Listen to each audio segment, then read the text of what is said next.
Kalau tidak ada kesadaran, tentunya kami tidak akan bisa jalan. Barangkali kami akan dikatakan orang gila. Contoh perjalanan yang kita lakukan saat ini.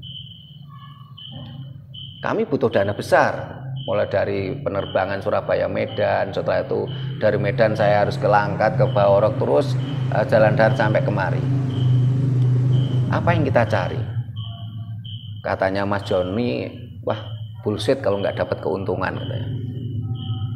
Tetapi saya hanya berpikir gini,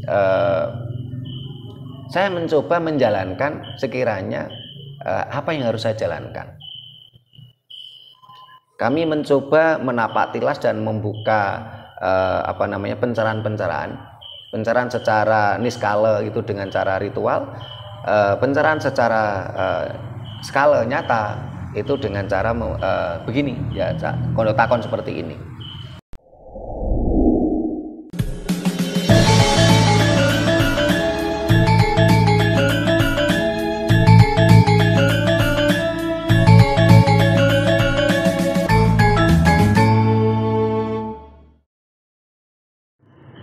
Rahayu, para pemirsa Raket Prasaja TV channel yang kami hormati, selamat berjumpa kembali dalam kegiatan Yayasan Raket Prasaja, Lembaga Pengkajian, Pelestarian dan Pengembangan Budaya Nusantara. Nah, para pemirsa, malam ini kita berada di kota Jambi. Setelah perjalanan panjang kemarin dari Langkat dan Baworok, dalam rangka ritual Pamalayu Mahisa Anabrang. Kita ingin mencoba membangkitkan kembali kesadaran pada bangsa ini untuk menjadi sebuah bangsa yang merdeka jiwa raga. Tidak menjadi budak bangsa lain berkedok ideologi yang mana lebih menjadikan kita menjadi bangsa yang rendah. Malam ini kita di rumahnya Bapak Joni. Kita terima kasih sekali sudah diterima dengan baik. Kita baru ketemu pagi ini tadi. Yang berawal saya kenal dengan Yang Mulia Bante Siri Ratano. Kita dikenalkan dengan Romo Suyono. Romo Suyono saya dikenalkan dengan Pak Joni. Untuk membuka pertemuan malam ini, kita kondotakon. Dan karena kita ketemunya baru saat ini, tentunya kita ketika saya minta tolong ke Mas Joni untuk menentukan tema, beliaunya kebingungan temanya apa. Nah, karena kalau kebingungan menentukan tema, ya tentunya kita lebih baik temanya gaduh-gaduh saja. Yang penting esensinya adalah bagaimana kita ini menjadi manusia yang merdeka jiwa raga. Sing wong Jawa ra ilang jawani. Supaya tidak menjadi sebuah kemarin guyonan di Langkat. Kita di Langkat ketemu dengan orang-orang keturunan suku Jawa. Tetapi mereka kesulitan untuk menunjukkan ini loh indikator Jawa.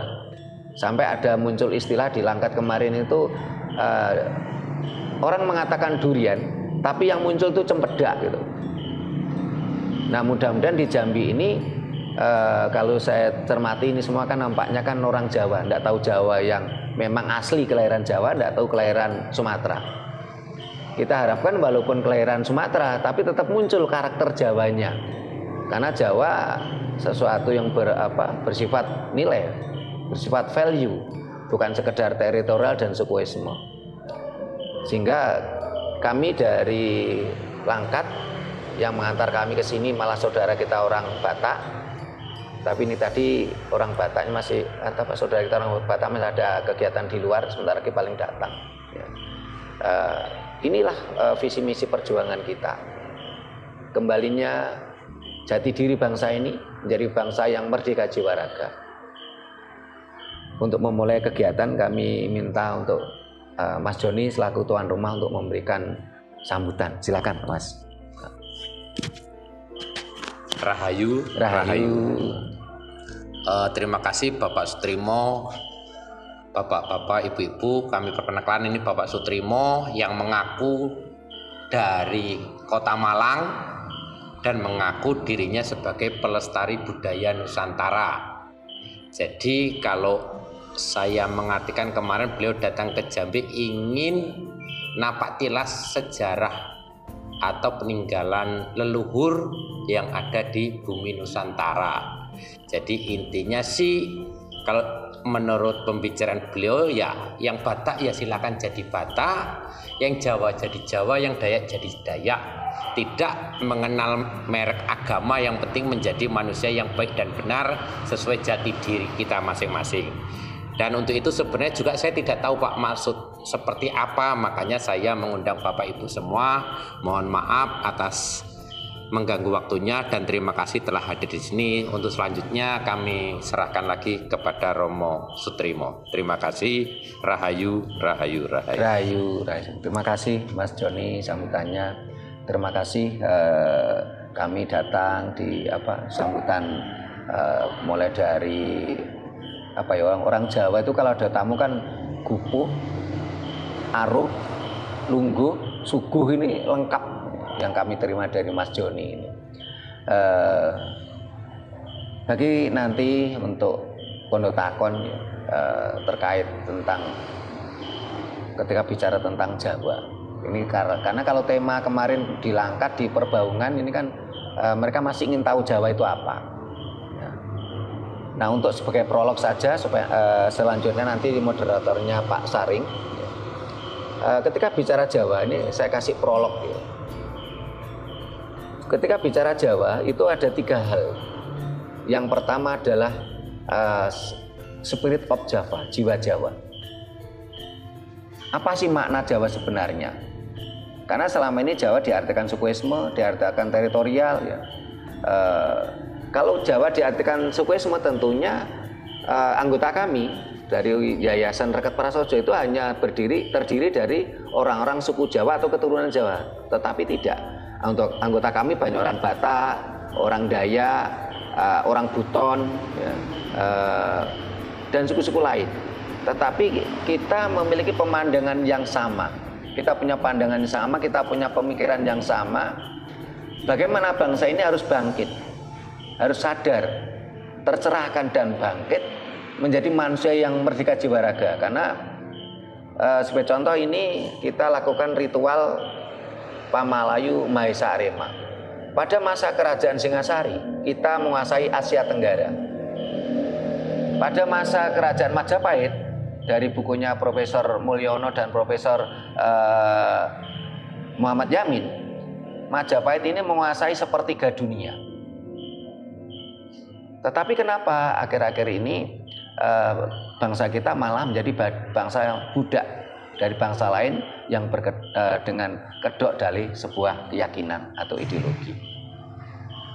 Nah, Jawa sebenarnya apa arti Jawa? Jawa itu artinya sesuatu yang tidak pernah mati. Nah, kadang-kadang orang kan mengartikan Jawa itu kan diartikan beneh. Oh, bocah ki kok jauh banget nang adike. Artinya bocah ki beneh nang adike. Tetapi ketika kita cari dasarnya, ini kesulitan. Nah, Jawa artinya adalah sesuatu yang tidak pernah mati. Dasarnya apa? Semua aksara Jawa dipangku mati kecuali aksara Ja dan Wa. Maksudnya bagaimana? Siapapun kita, seberapa kaya atau pinternya kita, kekayaan kita, kalau dipangku oleh situasi dan kondisi masih mati berarti belum Jawa. Itu makna Jawa. Ini saya spill sedikit untuk prolog saja supaya nanti terjadi kondotakon. Yang kedua, ketika bicara Jawa kan bicara Javanese culture, budaya Jawa. Apa saja budaya Jawa? Budaya Jawa meliputi bahasa dan sastra, adat dan tradisi, seni budaya, jagaraga dan falsafah dan spiritual. Nah, ini Javanese culture atau budaya Jawa. Yang ketiga adalah Javanologi. Javanologi meliputi ilmu pengetahuan tentang Jawa. Javanologi dari kata Java dan Logos, ilmu pengetahuan mengenai tentang Jawa. Apa saja ilmu pengetahuan? Sebagai contoh, beberapa hari yang lalu kita diminta untuk turut membina petani di Klaten yang karena maraknya hama tikus, banyak lahan itu dibiarkan sampai rumputnya itu menggunung alang-alangnya. Karena kalau mereka menanam padi itu habis dimakan tikus. Kita coba bina mereka bagaimana menanam padi dengan sistem pertanian Jawa. Kemarin 1 hektar kita dapatkan 16 ton. Inilah teknologi Jawa. Termasuk teknologi Jawa di bidang komunikasi. Leluhur kita dulu sudah mengenal tentang vibrasi getaran elektromagnetik, walaupun dalam cara-cara sederhana. Salah satu contoh saya ini sebenarnya sami kalian jenengan, saya Puja Besuma, putra Jawa besar di Sumatera, atau ada guyonan kemarin putra Jawa keleleran nang Sumatera ya. Nah itu pernah waktu itu saya merantau di Pekanbaru. Nenek saya itu meninggal dunia. Waktu itu belum ada HP. Bapak saya itu melakukan ritual manggil saya teng gentong. Gentong yang dulu airnya pernah saya minum. Ini kan vibrasi energi getaran elektromagnetik. Dan saya terpanggil gitu. Dan saya pulang. Ini kan termasuk teknologi, cuman kan nggak dikembangkan lebih lanjut. Ketika bicara teknologi Jawa, kita punya banyak teknologi, termasuk tentang metalurgi. Sampai detik ini kemampuan teknologi metalurgi kita belum terkalahkan. Leluhur kita mampu melebur 7 macam logam, sementara bangsa lain tidak mampu. Itu teknologi, termasuk teknologi-teknologi yang lain. Nah, nanti kita harapkan muncul kondotakon yang intinya apa? Kita munculnya kesadaran pada diri kita. Termasuk tadi sambil pulang dari ritual di Candi Kedaton, kita ngobrol sama Mas Joni tentang gamelan. Gamelan itu teknologi. Di dunia ini cuman ada 2 simfoni terlengkap, yaitu gamelan dan orkestra Eropa. Bangsa lain tidak punya simfoni gitu. Nah, Javanologi yang begitu hebatnya saat ini, kenapa kita sebagai anak cucunya menjadi bangsa yang bodoh, bangsa yang hipokrit, bahkan bangsa yang koruptor ya. Kapan bangsa ini bangkit? Tentunya semua berangkat dari kita semua. Kesadaran itu harus muncul. Sementara niku rumiyin prolog yang saya sampaikan. Selanjutnya kondotakon, karena kita baru ketemu, temanya bebas mawon. Dan karena kondotakon, ketika penjenengan bertanya tidak harus bertanya tapi bisa kondo, dan kalau saya nggak bisa menjawab pun ya tentunya inilah sebuah kajian keilmuan. Sementara ngaten matur nuwun kula serake dateng Pak Saring selaku moderator.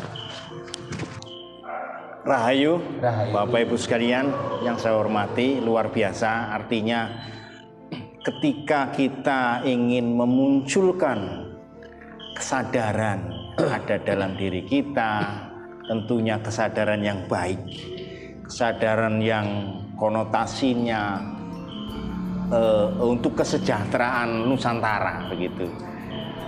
Kalau tidak salah saya mendengar bahwa Bapak Trimo ya, ini perjalanan yang ke-5 malam di sini, artinya dari perjalanan dari Langka, dari mana, dari Medan, dari Pekanbaru atau dari mana tadi.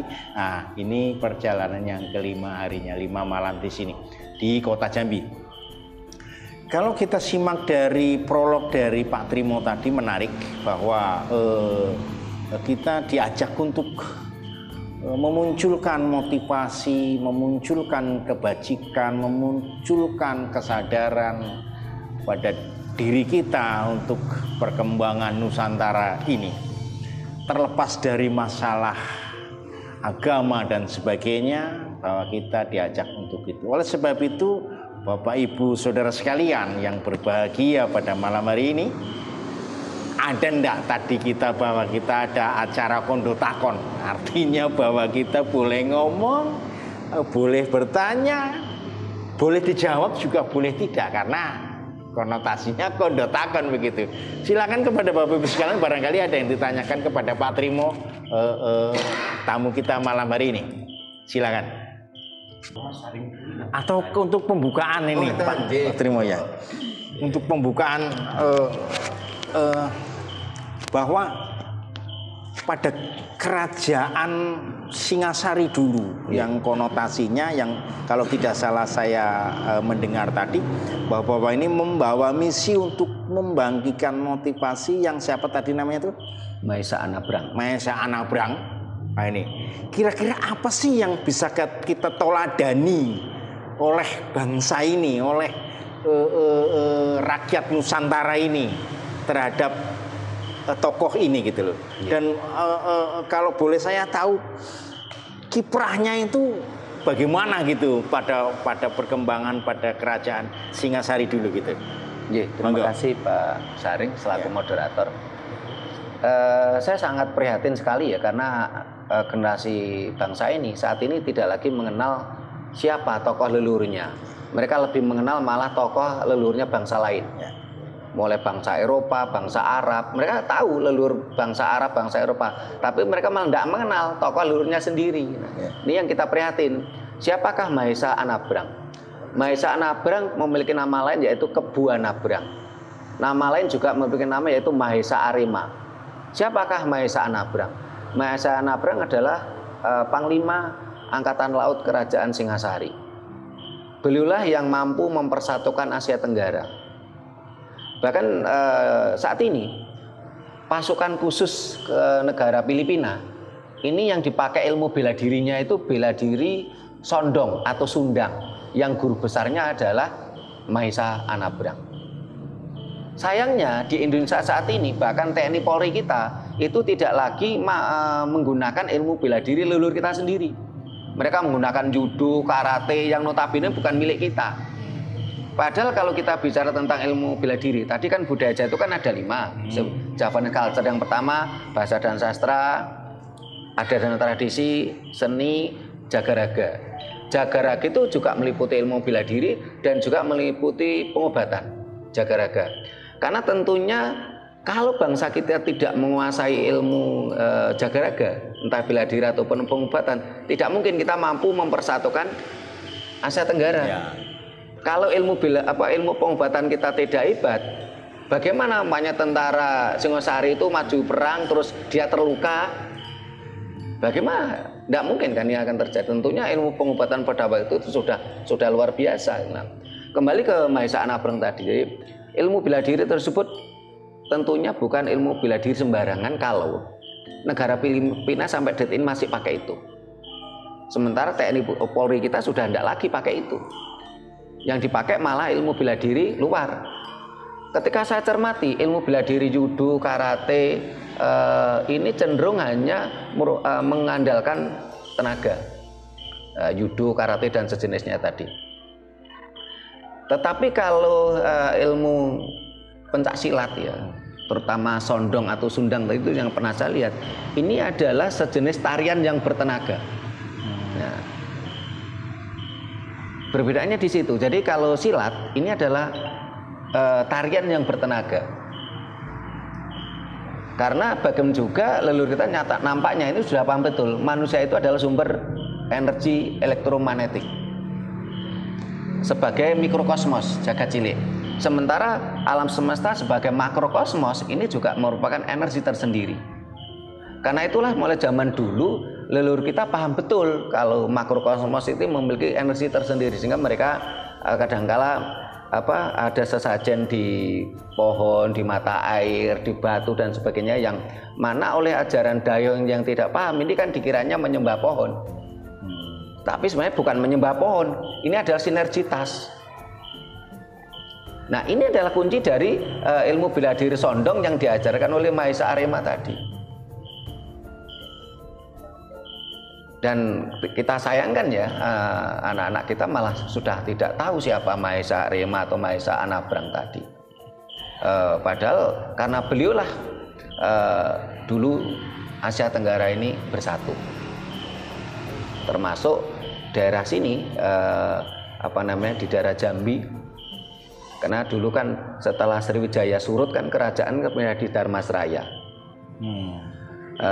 Termasuk terbentuknya suku Minangkabau ini juga karena jasa dari Mahesa Anabrang tadi.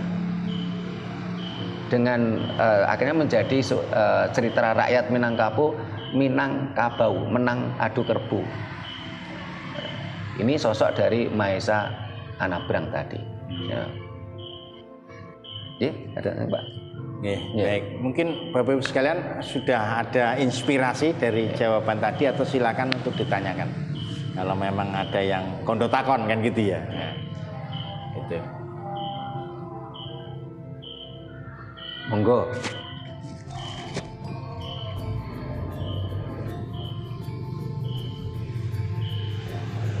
Kelihatannya belum termotivasi nih, gitu ya. Pemirsa, kita telah bincang-bincang dan menginspirasi bahwa seorang tokoh ini merupakan suatu panglima angkatan laut kan begitu pada zamannya kan begitu. Dan sampai sekarang ilmunya masih dipakai tapi di Filipina, di luar negeri. Nah, bagaimana dengan di Nusantara ini? Pemirsa, terinspirasi dari tokoh ini dan beliau adalah merupakan napak tilas begitu ya atas perjuangan ini, bagaimana untuk memotivasi, menyadarkan kita untuk selalu ingat pada para leluhur kan begitu atas perjuangan-perjuangan yang telah dilakukan pada zaman ini atau pada saat ini begitu. Kalau boleh saya tahu ini Pak Trimo, dari yang komunitas atau yayasan Pak Trimo geluti saat ini begitu ya, berkenaan dengan yang tokoh ini merupakan inspirasinya begitu ya, tanpa harus membedakan agama bisa masuk kan begitu ya. Nah, ada enggak kira-kira kendalanya gitu, kendalanya untuk memotivasi ini gitu loh, memotivasi ini, memunculkan ini gitu. Tokoh leluhur Mahesa Anabrang tentunya bukan satu-satunya tokoh yang akan kita munculkan. Kalau visi misi dari organisasi kami, Yayasan Raket Prasojo, sebagai lembaga pengkajian, pelestarian dan pengembangan budaya Nusantara, kita menginginkan bangsa ini kembali ke ajaran leluhur kita, kembali berjati diri, menjadi bangsa yang merdeka jiwa raga, tidak menjadi budak bangsa lain, walaupun itu berkedok ideologi atau keyakinan. Kendalanya banyak, Pak, karena saat ini satu, pemerintah kita tidak peduli. Saya lihat pemegang kebijakan ini juga lupa ya. Saya lihat untuk istilahnya membesarkan huruf ataupun bahasa Arab. Pemerintah kita menggelontorkan dana hampir 300 triliun tiap tahun. Bahkan saya pernah baca di setiap kabupaten dan kota di Indonesia, waktu itu saya lihat di Jawa, ini menganggarkan setiap tahunnya itu 15 miliar supaya bangsa ini bisa belajar bahasa Arab. Tapi tidak serupiah pun pemerintah ini mengucurkan dana untuk membesarkan bahasa Jawa, bahasa Batak, bahasa bahasa Dayak, bahasa Bugis. Ini sangat minim. Nah, sehingga termasuk organisasi kita yang bergerak di bidang budaya, kalau tidak ada keikhlasan, kalau tidak ada kesadaran, tentunya kami tidak akan bisa jalan. Barangkali kami akan dikatakan orang gila. Contoh perjalanan yang kita lakukan saat ini. Kami butuh dana besar, mulai dari penerbangan Surabaya Medan, setelah itu dari Medan saya harus ke Langkat, ke Baorok, terus jalan darat sampai kemari. Apa yang kita cari? Katanya Mas Joni, wah bullshit kalau nggak dapat keuntungan katanya. Tetapi saya hanya berpikir gini, saya mencoba menjalankan sekiranya apa yang harus saya jalankan. Kami mencoba menapak tilas dan membuka pencerahan secara niskala itu dengan cara ritual, pencerahan secara skala nyata itu dengan cara begini ya, takon seperti ini. Kita sudah mulai sejak tahun 2010. Kita keliling Nusantara. Dan Nusantara ini tidak cuma Indonesia. Sehingga kita pernah adakan di Kamboja, Thailand, Filipina, Malaysia, dan daerah-daerah lain. Kita sudah adakan sekitar 200-an lokasi. Dan ini kerja tim, bukan kerja saya. Dan juga bukan bertujuan untuk pribadi. Bukan pribadi untuk Sutrimo. Kalau tujuan Sutrimo pribadi kan tentunya kan mohon maaf uang banyak, ya, rumah bak istana, mobil mewah, istri cantik, itu kan hal pribadi. Tetapi bukan itu. Kami merasa sangat prihatin ketika melihat bangsa ini, itu tadi, anak-anak muda kita tidak lagi mengenal leluhurnya, tapi lebih mengenal leluhurnya bangsa lain. Padahal sesuatu kenyataan yang nggak bisa kita bantah adalah ketika umat agama A mengatakan, oh kita ada di dunia karena Tuhan A, contoh gini, tentunya umat agama O akan menolak. Begitu juga dengan umat agama O akan mengatakan, loh kita ada di dunia karena diciptakan oleh Tuhan O, sebagai contoh begini. Tentunya oleh agama A juga dibantah, ditolak. Tetapi kalau kita mengatakan kita ini ada di dunia karena orang tua kita dan leluhur kita, siapakah yang bisa membantah? Tetapi kesadaran itu saat ini kan tipis sekali. Kendalanya banyak Pak Saring dia. Tetapi saya cuman berpikir gini. Kalau memang apa yang saya lakukan ini adalah pakoning jagat, ya, tugas alam, tentu jagat bakal paring pakan. Tentu jagat akan memberikan pakan, mencukupi. Dan mencukupi itu tidak hanya sekedar kebutuhan pribadi saya. Karena kita hidup ini yen gelem ngrasake donya ya kudu gelem mikir donya. Kita punya istri itu ngrasake donya, nikmate nun sewu hubungan suami istri. Kita punya anak itu merasakan dunia nikmatnya punya anak. Nah, tentunya kalau kita mau ngrasake donya ya kudu gelem mikir donya. Jangan sampai kita hanya ritual kesana kemari tapi anak istri kita terlantar. Ini tidak boleh. Dalam konsep ajaran leluhur kita nggak boleh seperti itu gitu. Dan ternyata dengan konsep tadi yang saya lakukan mulai tahun khusus untuk kegiatan keliling Nusantara ini mulai 2010, saya merasakan setiap saya dapat perintah, ya, dapat pakon, saya selalu mendapatkan pakan tanpa saya harus mengemis, tanpa saya harus meminta-minta. Karena di dalam ajaran Jawa tidak diperbolehkan sutik njaluk, sutik nampik, pantang meminta, pantang menolak. Sementara kalau di tempat lain kan kadang-kadang sesuatu itu kalau seolah-olah kan malah dijadikan tameng untuk meminta-minta gitu loh. Ajaran Jawa tidak boleh sutik njaluk, sutik nampik. Orang Jawa itu harga dirinya tinggi. Tinimbangnya kalah rai anggur kalah duit gitu loh. Yen gak ndek duit anggur gak mangan. Ini konsep Jawa. Wong Jawa kudu wani tirakat ngoten. Nah, tentunya setelah saya menjalani itu kok selalu alam itu memberikan pakan, tentunya saya semakin yakin apa yang kita lakukan berarti benar-benar pakoning jagat. Di sisi lain dari dampak yang ada, kami melaksanakan pertama kan tahun 2010.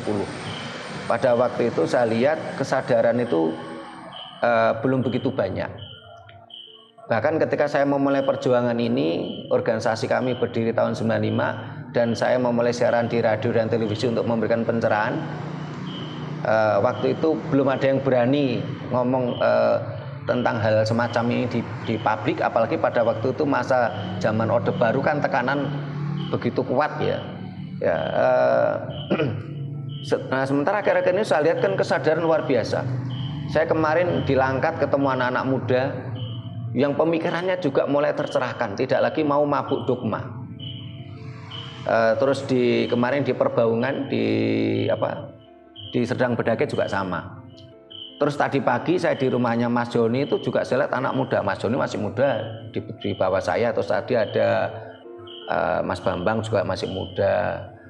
Terus melihat banyak yang mulai tercerahkan kan berarti gerakan ini harus terus dilakukan, karena ketika bangsa kita sedang terjajah secara psikologi, tentu kita tidak mungkin melakukan gerakan-gerakan vulgar, apalagi terjadi konflik. Toh yang kita hadapi kan saudara kita sendiri. Nggak mungkin kita akan saling bentrok antar saudara kita. Kita harus belajar dari sejarah Eropa. Eropa ini mengalami kegelapan ini 800 tahun. Dalam catatan Eropa ada namanya perang inkusisi. Bagaimana mereka perang sesama Nasrani. Akhirnya muncullah agama Kristen Protestan. Agamanya sama, mereka saling bunuh, berapa juta orang mati. Setelah itu perang salib, bagaimana perang antara Islam dan Kristen. Berapa juta orang mati, hanya rebutan Tuhan A sama Tuhan O. Sampai akhirnya adanya gerakan revolusi Renaissance. Mereka tersadarkan. Bahkan sarjana mereka mengatakan, oh agama ini candu, agama itu racun. Nah, melihat sejarah ini, jangan sampai kita terjadi perang antar saudara, tetapi kita menginginkan bangsa ini tercerahkan. Terjadilah Renaissance, tetapi Renaissance gaya Nusantara gitu loh. Karena kalau terjadi konflik vulgar, kita rugi sendiri. Yang kita hadapi saudara kita sendiri. Tetapi kalau kita biarkan saudara kita terus mabuk dogma, tentunya apakah kira-kira tega? Bangsa ini semakin hari semakin terpuruk.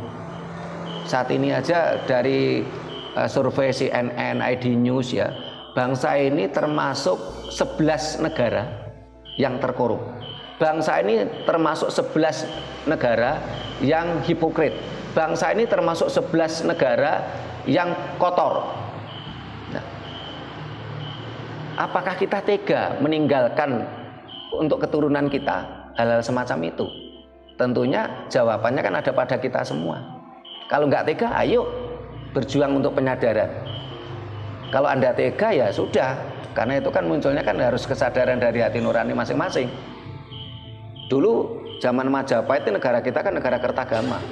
Negara yang kerta, yang makmur, semua berjalan sesuai dengan gama atau aturan. Yang mana bangsa ini meyakini tentang ajaran Siwa Buddha, Gomo Buddhi Siwa Buddha, yang tanpa perintah, larangan, iming-iming dan amang-amang. Amang-amang itu ancaman. Kesadaranlah ya harus kita tumbuhkan ya, untuk menjadi bangsa ini menjadi bangsa besar kembali. Walaupun tidak mungkin kita ini kalau secara politik ya rasanya kita nggak mungkin akan menguasai sepertiga dunia seperti Majapahit. Tetapi kalau alam semesta berkehendak, tidak menutup kemungkinan muncullah seperti Uni Eropa.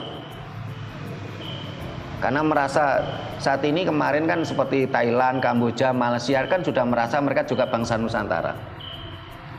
Tentunya bangkitnya Nusantara dalam bentuk lain. Termasuk Vietnam mulai ada kesadaran, karena dalam catatan sejarah saya menemukan literasi, Vietnam ini pernah diselamatkan oleh Mahesa Anabrang 2 kali dari serangan Mongol. Karena pada waktu itu pasukan laut kita, angkatan perang laut kita itu luar biasa. Tetapi saat ini saya lihat TNI Polri kita sudah tidak mampu lagi menjadi pertahanan bangsa. Tapi kalau untuk pertahanan negara masih mampu. Saat ini TNI kita kekuatan militernya masih nomor 1 Asia Tenggara. Ini bicara pertahanan negara. Tapi kalau pertahanan bangsa kita sangat prihatin. Apakah hal semacam ini terpikirkan di hati panjenengan? Ya nggak tahu. Kita mencoba memberikan motivasi. Ini. Nggih, Pak. Nggih, terima kasih. Pemirsa, panjang. kondo takon. Artinya apa? Bahwa kita diberi motivasi untuk bagaimana kita untuk berbuat baik, berbuat baik untuk anak keturunan kita nantinya, begitu. Mungkin ada yang sudah terinspirasi Bapak, ya silahkan ya. Pemirsa, saudara kita Pak Daryanto ingin menanyakan, tunggu kita. Salam Rahayu. Rahayu. Terima kasih. Saya mau bertanya, kalau melihat paparan dari tadi sangat menarik sekali. Nah, yang saya tanyakan atau badhe takon yaitu bahwa paparan-paparan yang telah disampaikan itu apakah pernah disampaikan ataupun gagasan-gagasan tadi itu sudah disampaikan atau diusulkan ke pihak pemerintah ataupun instansi-instansi yang terkait, sehingga karena itu sangat menarik dan sangat untuk menginspirasi buat generasi muda, sehingga akan tahu nenek moyang kita itu dulunya sebenarnya sangat hebat sekali, namun sampai sekarang istilahnya belum tercover atau istilahnya belum muncul. Mungkin tahun-tahun yang dulu mungkin sudah ada, tapi akhir-akhir ini kayaknya di buku pelajaran pun tidak muncul kembali. Nah, apakah sampai saat ini ada kerjasama dengan pihak-pihak terkait sehingga itu muncul kembali di dalam pelajaran untuk generasi kita? Terima kasih. Pemirsa, kalau tidak salah saya menangkap bahwa Pak Daryanto ini menanyakan sudah adakah kerjasama atau informasi ini disampaikan kepada pemerintah, begitu. Satu lagi kalau Bapak sekalian, satu lagi yang ingin bertanya, kondo takon kami persilakan. Nah, nggih, monggo nggih. Nah, biar langsung nanti biar agak seru jawabnya, begitu nggih. Salam Rahayu. Rahayu. Pangapunten saderengipun. Nggih. Kula sejatosipun kanthi penjelasan Romo Sutrimo, kula langsung emot dumateng sederek-sederek kawula bilih sejatosipun kagungan leluhur ingkang baken, namung leluhur sejatosipun dipun bakeni langkung dipun tinggalaken, malah sareng-sareng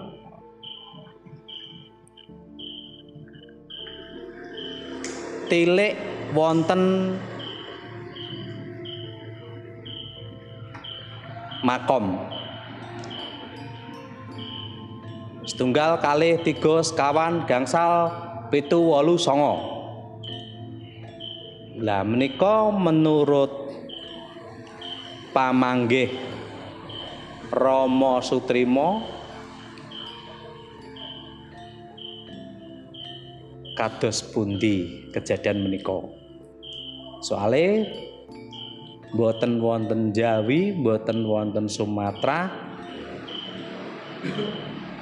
kok kegiatan niku asring sanget lan kebetulan wonten sederek kawula ingkang wonten Jambi menika dados sule saking rencang-rencang menika pados rencang supados saged rame-rame dateng kalau wau setunggal kalih tiga sekawan dumugi 9 wau lan ditambah malih wonten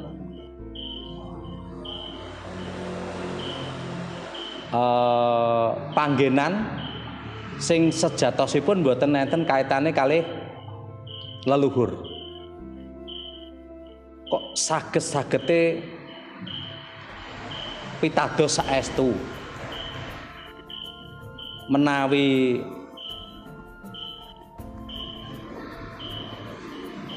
kados ngendikane panjenengan kala wau yen nganti wong Jawa ilang jawane nek sak menika memang wong Jawa pun lali jawane. Amargi napa? Amargi pengaruh saking tanda kutip menawi kawula sejatosipun sangat-sangat prihatin. Amargi napa? Kagungan nenek moyang ingkang sampun seda men ditangkleti dikubur teng pundi men mboten ngertos panggenanipun. Tapi sing mboten dikenal pun sampai ngertos panggenanipun lan apal sanget. Lah monggo niku kahanan kados mekaten menurut pamanggih panjenengan mangke pripun mangke kersane alam niki saged ngudari. Matur sembah nuwun, sugeng dalu, salam rahayu. Pemirsa, ada pertanyaan yang terselubung dari Bapak Surono. Artinya bahwa iki ada yang punya kita tidak tahu, tetapi punya orang lain malah diuri-uri. Kan begitu intinya, begitu ya. Tapi untuk itu kepada Pak Trimo, apa yang pertama dulu yang dijawab bagaimana? Yang kedua dari Pak Surono yang pertanyaan tadi yang tidak cetha, dalam pengertian tanda kutip tidak cethanya tidak. Yeah. Tetapi saya yakin bahwa Pak Trimo sudah bisa menangkap begitu ya. Gitu. Ya, monggo kami persilahkan.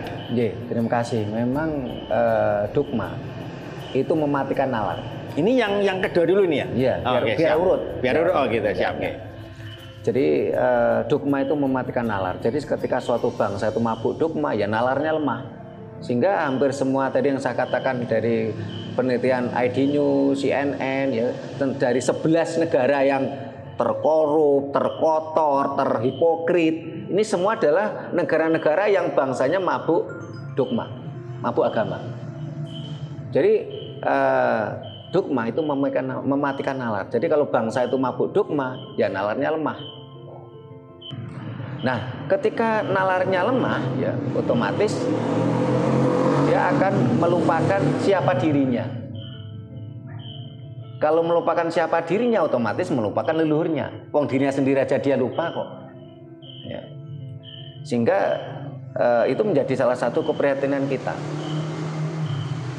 Kita ini ada di dunia karena leluhur kita, bukan leluhurnya orang Arab, bukan leluhurnya orang Cina, bukan leluhurnya orang Eropa. Tetapi bangsa ini malah lebih memuja leluhur orang lain daripada leluhurnya sendiri, sehingga bangsa ini akhirnya mudah dikuasai, diperbudak. Kalau kita bicara tentang politik global, ini nampaknya terkait dengan saya sampaikan di depan tadi. Orang Eropa itu kan pinter, sadar, bahkan dari beberapa ilmuwannya itu mengatakan agama itu candu, agama itu racun, dan agama bisa untuk alat menjajah. Kalau saya lihat ya, agama-agama tadi siapa di belakangnya? Karena kalau kita mau jujur, misionaris, sales agama ini rata-rata nggak punya pekerjaan. Tetapi mereka bisa hidup mewah karena ada kapitalis di belakangnya. Nah, kapitalis apa keuntungannya? Karena ketika dia menguasai suatu bangsa, ya otomatis dia menguasai SDA-nya dikuasai, SDM-nya dikuasai. Bahkan suatu bangsa yang mabuk agama itu kalau sesuatu tinggal pencet tombol dari pimpinan-pimpinan agama tadi.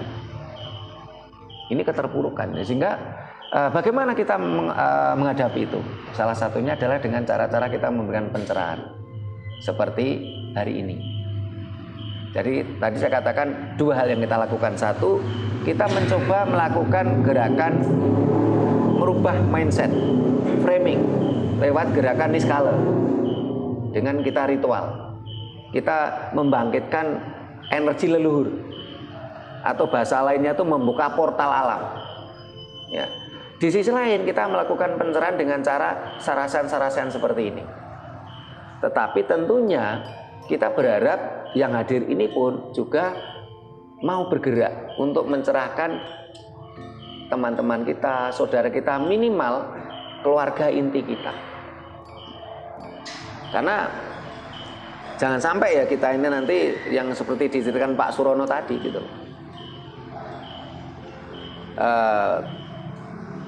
Mereka misalnya datang ke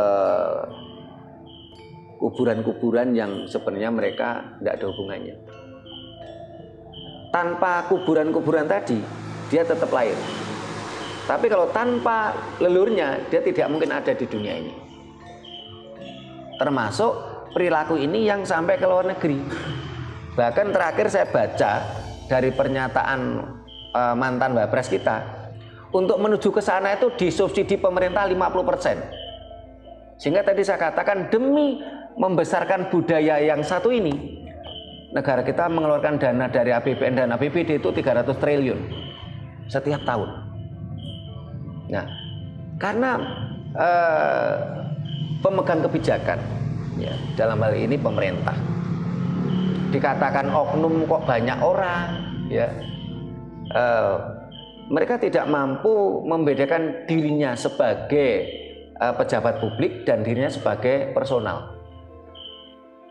Padahal negara kita kan berdasarkan Pancasila. Negara kita tidak berdasarkan agama. Sehingga Presiden Indonesia itu tidak beragama. Gubernur Jambi itu tidak beragama. Wali kota Jambi itu tidak beragama. Ya. Tetapi ya, kalau Pak Prabowo selaku personal beragama itu beda. Sehingga banyak pejabat kita itu tidak mampu membedakan kapan dia sebagai personal dan kapan dia sebagai pejabat publik. Ini kelemahan bangsa kita, kelemahan pemimpin kita saat ini. Sehingga seringkali mereka melakukan kebodohan-kebodohan. Apalagi didukung oleh seles-seles agama yang tidak memahami tentang nilai kebangsaan dan nilai-nilai nasionalisme. Sampai dia mengatakan pejabat yang beragama ini kalau memberikan izin agama mendirikan rumah ibadah, katanya neraka katanya. Ini kan kebodohan. Padahal setelah saya telusuri di kitab suci mereka tidak ada kata neraka. Karena neraka itu bahasa Jawa, bukan bahasa Arab. Nah, kalau kita menghadapi pemerintah seperti ini, masihkah kita berharap?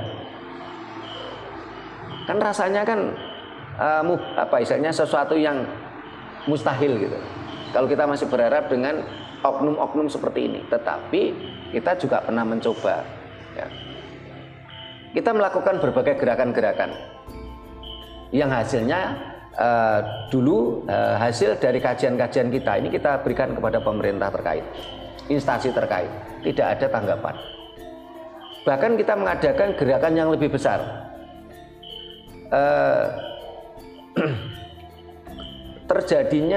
Diadakannya kegiatan Kongres Internasional Kebudayaan Jawa. Ini mohon maaf, inspiratornya itu saya. Kita awali waktu itu berkumpul 35 tokoh sejawa di gedungnya Satya Wacana Solo Tigo. Kita bersyukur pada waktu itu inisiatif yang saya sampaikan ini gayung bersambut diterima baik oleh Suwargi Profesor Supomo dan Pak Mardianto, saat ini mantan Gubernur Jawa Tengah. Kita mengadakan pertama Kongres Internasional Kebudayaan Jawa itu di Hotel Lor-In. Sebenarnya orang-orang Jawa yang kaya itu banyak, tapi kesadarannya kan yaitu tadi tanda petik tadi. Tetapi di sisi lain banyak para penggiat-penggiat budaya Jawa. Mudah-mudahan di luar Jawa tidak terjadi ya. Kalau di Jawa ini kan banyak para penggiat budaya Jawa ini biasanya dari berpakaiannya, terus perilakunya kadang-kadang seperti orang wong gak kangge gitu. Aksesorisnya kayak orang mau karnaval, terus anak istrinya terlantar, akhirnya kan semakin memperburuk citra sebagai penggiat budaya Jawa. Sehingga salah satunya gerakan kita adalah pencerahan gitu. Mudah-mudahan nanti ya alam akan berkehendak membuka kesadaran para pemimpin-pemimpin kita, membuka kesadaran pada masyarakat. Karena saat ini aja dengan sebagai contoh di dunia pendidikan ya, sejak dihilangkannya mata pelajaran budi pekerti, bangsa ini semakin hancur. Walaupun pada waktu itu dihapuskannya pelajaran budi pekerti tergantikan PMP, pendidikan moral Pancasila, ini masih mendingan bagus. Setelah itu pendidikan moral Pancasila dihilangkan karena katanya sudah ada agama. Padahal standar moral agama tertentu ini tidak bisa menjadi standar moral secara objektif. Karena standar moral agama itu kan sangat inklusif sekali itu. Sangat standar moral agama A dengan standar moral agama B itu tidak sama. Apalagi saat ini tercatat di Badan Dunia, Badan PBB, ada 4.200 agama, ada 2.500 Tuhan. Sehingga saya mendapatkan pertanyaan seperti Pak Daryanto, ini berkali-kali. Ini bagus, apakah sudah disampaikan pemerintah? Lah wong sini kalau pemerintah model ngono kok. Lah kalau mereka sadar kan seharusnya nggak perlu kita beri masukan. Negara ini keluar dana APBD itu 300 triliun loh tiap tahun. Nek tinggi guyonan ini keluar 300 triliun untuk kono dawet ngelepi kota Jambi loh. Ya. Karena kesadarannya yang belum ada gitu loh. Dan saya lihat ini tidak hanya terjadi pada budaya Jawa. Bahkan saat ini budaya Melayu juga hilang. Ya. Budaya Minang hilang. Kaum Nini Mama tersingkir adat-adatnya. Budaya Batak hilang. Karena memang ini adalah program dari politik global. Bangsa ini harus dijadikan mabuk agama, seperti kondisi Eropa sebelum terjadinya revolusi Renaissance. Tergantung bangsa ini cepat sadar atau tidak. Sehingga akhirnya bangsa ini cuma jadi bangsa budak, jadi bangsa konsumen. Padahal dulu kita menjadi bangsa yang bangsa yang selalu terdepan dulu. Saat ini kita menjadi bangsa budak dan bangsa konsumen. Ya, monggo, mudah-mudahan semakin banyak yang tersadarkan. Monggo, Pak. Pemirsa, hanya 4 pertanyaan. Gitu ya. Jadi sudah panjang jawabnya. Kalau memang mungkin masih ada pertanyaan atau kondotakon dari Bapak Ibu sekalian, kami persilahkan. Tadi sudah sebelah sini, sekarang dari sebelah sini gitu ya. Nah, kita santai aja Bapak Ibu sekalian. Jadi artinya bahwa kita itu dimotivasi untuk bagaimana menumbuh kembangkan budaya-budaya nenek atau budaya-budaya leluhur kita. Berikutnya kepada Bapak Purtomo, mungkin ingin kondotakon gitu karena tema kita adalah kondotakon. Kami persilakan. Sugeng dalu renjang-renjang sedaya rahayu. Rahayu. Mungkin saya lebih enak pakai bahasa Indonesia karena Jawane basa Jawane ki wis gelepotan. Ibu bapak sekalian, dengan kita mendengarkan beberapa wejangan-wejangan, arahan, masukan, kita ini sepertinya kok terbelenggu oleh sesuatu yang tanda kutip adalah keyakinan, dan kita lupa akan kata agama itu sendiri. Sebenarnya yang punya istilah agama itu sebenarnya orang Jawa, ya.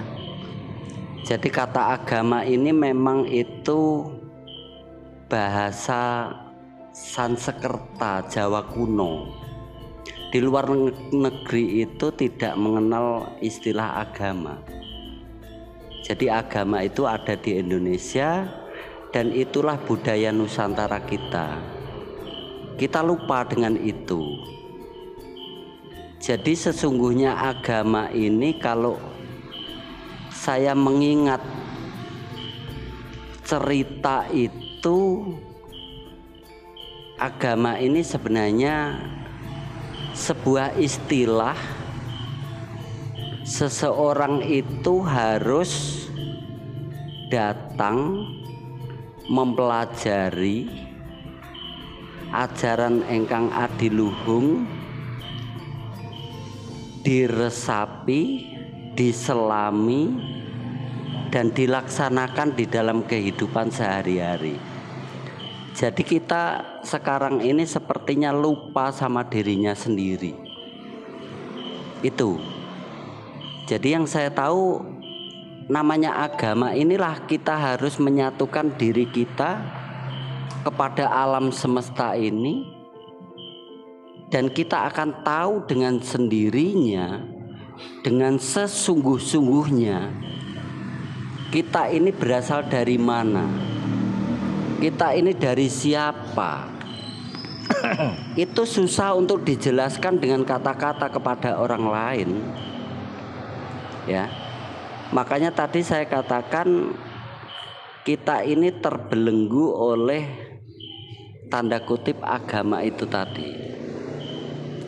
Sama dengan kalau saya gambarkan itu, ketika kita bahagia, senang, suka, kalau kita disuruh menceritakan bagaimana sih Anda bahagia, pasti akan sulit dijelaskan dengan kata-kata.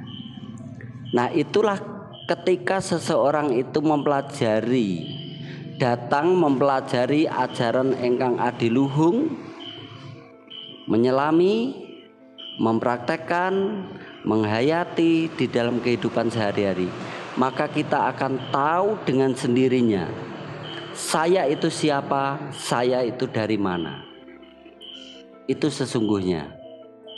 Kalau ini saya yang ngomong. Tapi soal benar dan tidak, ibu bapak tentunya yang bisa menjawab dengan sendirinya. Tidak perlu dijawab dengan kata-kata. Hanya itu mungkin. Ini kondo pak. Kondo, ya. Matur suwun, sugeng dalu, rahayu. Baik, hadirin sekalian, kondo. Jadi bukan takon tapi kondo. Selanjutnya kepada Pak Marty kami persilakan. Dalu, rahayu. Terima kasih. Mungkin saya pernah membaca bahwa Nusantara ini, budaya Nusantara itu akan dipertahankan oleh 2 suku Pak di Indonesia itu. Bener apa enggaknya nanti kita indikatornya apa, kemudian dilihat dari mana gitu. Secara kasat mata Nusantara ini akan dipertahankan budayanya oleh suku Bali dan suku Medan. Sampai kapanpun menurut artikelnya yang saya baca, dia tidak akan pernah punah. Karena di suku Batak itu dari marga sampai dari marga-marga itu sampai kapanpun tetap ada marga. Kemudian di Bali itu tetap anak pertama, anak kedua itu Wayan Made Ketut itu sampai kapanpun namanya itu. Nah itu indikator Pak, itu yang kasat mata. Itu diakui dunia bahwa Nusantara akan dipertahankan oleh dua suku. Nah kita prihatin yang suku Jawa memang.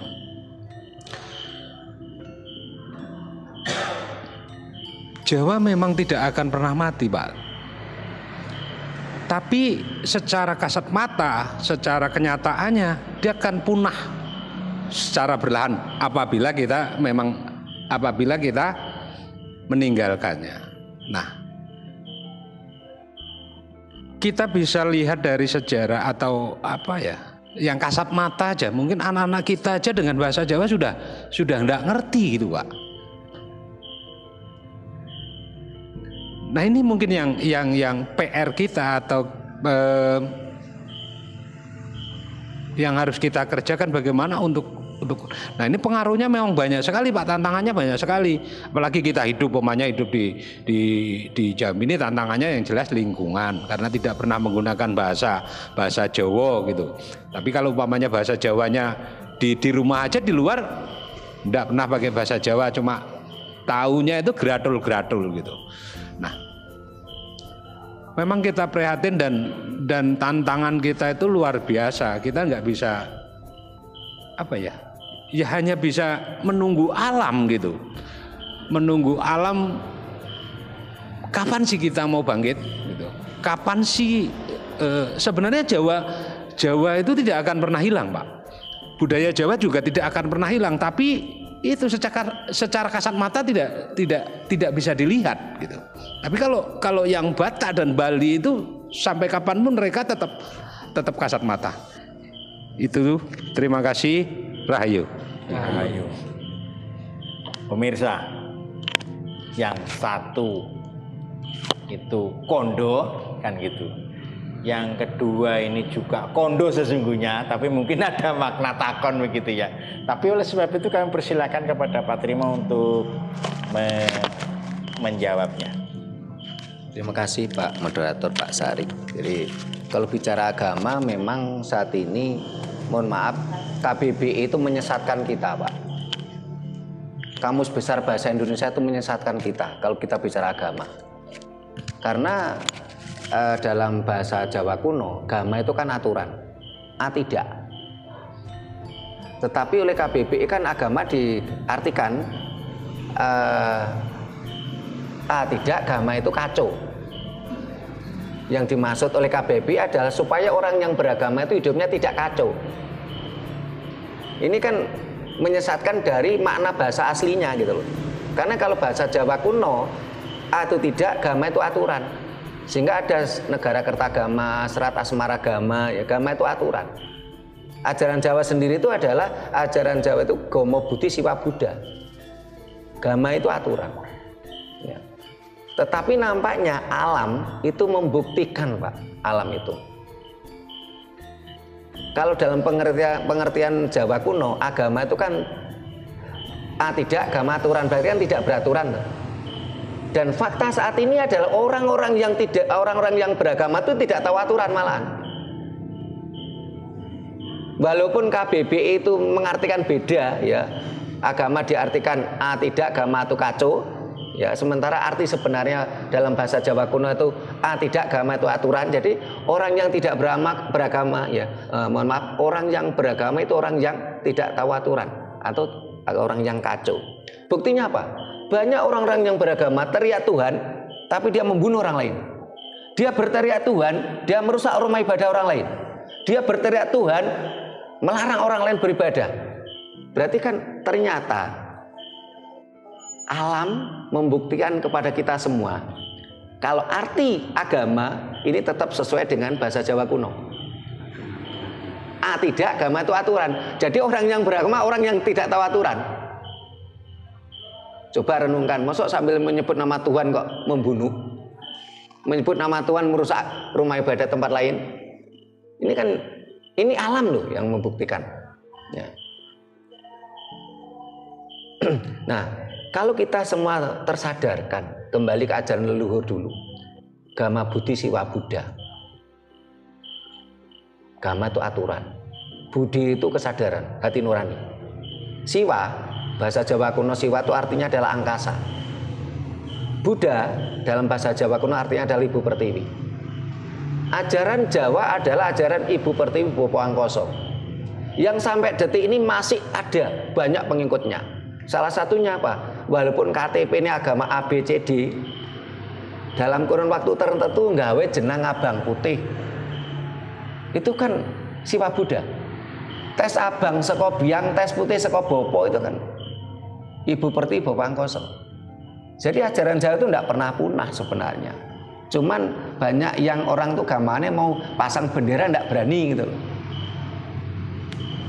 Bahkan kalau kita bicara fakta di lapangan ya, kalau seandainya tidak ada ancaman administrasi, kira-kira yang mayoritas itu malah ajaran ini.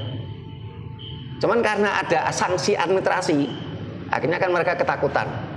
Karena dipaksa oleh pemerintah Orde Baru pada tahun 1969. Warga negara Indonesia harus memeluk agama yang diakui oleh pemerintah. Sementara agama yang diakui oleh pemerintah semuanya ajaran Dayoh, yang tidak sesuai dengan karakter bangsa kita. Kenapa? Karakter bangsa kita dulu ketika bicara tentang keyakinan, ini kan lifestyle, gaya hidup. Tanpa perintah, tanpa larangan, tanpa iming-iming, tanpa amang-amang atau ancaman. Berarti kan benar-benar kesadaran tingkat tinggi. Sementara ajaran yang diakui oleh pemerintah saat ini, agama yang diakui oleh pemerintah ini semuanya memakai perintah, larangan, iming-iming, amang-amang atau ancaman. Kita menjadi anak kecil lagi. Le adus oleh kok tak kei permen. Dah adus nek tak gepui. Loh, bangsa ini kembali menjadi anak kerdil, anak kecil lagi saat ini. Kita lupa akan kesadaran. Karena ajaran yang diakui oleh pemerintah, agama yang diakui oleh pemerintah saat ini semuanya berkarakter way of life, pandangan hidup, bukan lagi lifestyle, gaya hidup. Coba kita bayangkan kalau seandainya masyarakat kita tuh kesadarannya tinggi. Nah, langsung gabung ya. Nah, ini teman-teman kita yang dari Batak nih, yang selama ini ngantar kita mulai dari Langkat sampai kemari. Ya. Sampai orang-orang Langkat itu malu sama ini, Lai Jati Melerus Aritonang nih. Ini orang Batak demi belajar Jawa itu sampai naik motor Medan Malang. Kalau yang ini itu Christina Gultom ini naik bis dari Medan sampai Malang. Orang Batak sampai sebegitunya belajar. Sementara kemarin orang-orang Langkat yang ngaku, aku lo keturunan Jawa. Tapi belum ada kesadaran mau belajar Jawa gitu loh. Sehingga di Langkat kemarin muncul istilah, loh katanya ngaku durian, tapi yang muncul kok cempedak gitu loh. Yang kita harapkan di Jambi nggak seperti itu gitu loh. Ngaku keturunan Jawa, kayak Mas Joni itu Jawa dari Lampung, nanti ngomong durian yang muncul cempedak gitu loh. Nah kalau ke Pak Sumardi, apakah benar ajaran Nusantara nanti yang pegang cuman Bali dan Batak? Karena politik global kapitalis ini yang diserang semuanya Pak. Ketika Bapak tadi bicara tentang 4 keturunan Bali, ya, Putu, Made, Nyoman, Ketut. Saat ini Pak, survei membuktikan populasi Ketut ini tinggal 7% Pak. Populasi Nyoman tinggal 11% Pak saat ini. Kenapa? Karena pemerintah kita memaksa orang Bali untuk ber-KB gaya pemerintah yang harus 2 orang. Kalau anak cuman 2 kan cuman Putu sama Made. Nyomannya hilang Pak, Ketutnya hilang Pak. Tapi sepanjang sejarah masih pakai nama itu. Semakin punah Pak. Saat ini aja tahun 2024 kemarin. Sejarah orang Bali pasti pakai nama Made. Oh iya Mas, itu tadi yang Nyomannya punah. Nyoman punah, Ketut punah. Karena hanya 2 anaknya. Sehingga politik global yang ingin menghancurkan bangsa kita tuh bukan ecek-ecek gitu loh. Politik mereka luar biasa. Di Batak pun saat ini juga banyak orang Batak yang nggak ngerti bahasa Batak. Banyak orang Batak dipaksa menjadi orang Israel. Tapi sepanjang sejarah nanti Batak itu tetap marga itu tidak akan pernah putus. Yang dunia itu. Ya. Nah, apa yang saya ingin sampaikan, Pak? Saya tidak membantah jenengan tidak, tapi saya ingin menyadarkan bahwasanya politik global ini kejam gitu loh. Saya tidak membantah kata-kata jenengan, tapi saya ingin menandaskan. Saat ini Ketut Nyoman punah, Pak. Politik global itu luar biasa gitu loh. Kita jangan istilahnya terbuai pada sesuatu yang padahal saat ini mulai digerus oleh mereka gitu loh. Saya tidak membantah kata-katanya Pak Sumarti, tidak, tapi menyadarkan fakta di lapangan saat ini Ketut dan Nyoman mulai punah. Lah orang Bali aja mengakui kok Pak. Sehingga saya beberapa kali diminta jadi pembicara di Bali. Karena anggota kita itu Nusantara. Ya. Kita punya tujuan yang sama. Bagaimana Bali menjadi orang yang Bali yang benar. Batak menjadi orang Batak yang benar. Karena di kolom komentar TikTok kita, YouTube kita ini ada orang-orang yang SDM-nya rendah mengatakan, "Loh, saya bukan orang Jawa kok." Yang kita tidak ingin menjadikan orang Lampung jadi Jawa, yang asli orang Lampung ya. Kita tidak ingin menjadikan orang Buton menjadi Jawa, karena memang alam ini beragam, Pak. Jangan diseragamkan. Sehingga politik global tadi menginginkan supaya bangsa ini hancur. Kita diserang untuk menjadi mabuk agama. Sementara agama itu bertentangan dengan hukum alam. Agama apapun ini bertentangan dengan hukum alam. Alam itu beragam. Sementara agama selalu ingin menyeragamkan alam. Kalau menyebut Tuhan harus ini. Kalau bersembahyang harus begini. Kalau berdoa harus pakai bahasa ini. Ini kan menyeragamkan alam. Sementara alam itu beragam. Kesadaran itulah yang harus kita timbulkan,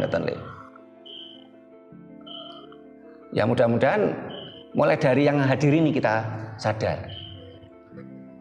Ngeten nggih Pak Sumarti nggih, kula mboten membantah jenengan ndak, tapi menguatkan. Ini fakta gitu loh.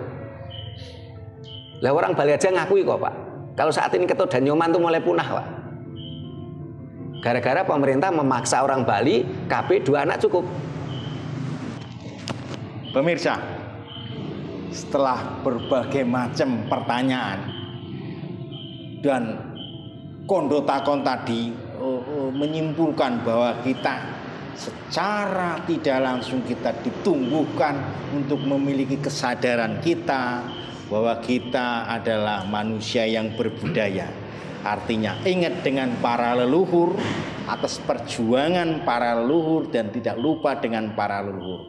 Bukan berarti kita harus menghina orang lain, harus mengagamakan orang lain, tetapi bagaimana kita menyadarkan, menumbuh kembangkan apa yang ada dalam diri kita atas perjuangan-perjuangan para leluhur kita dalam membina atau di Nusantara ini.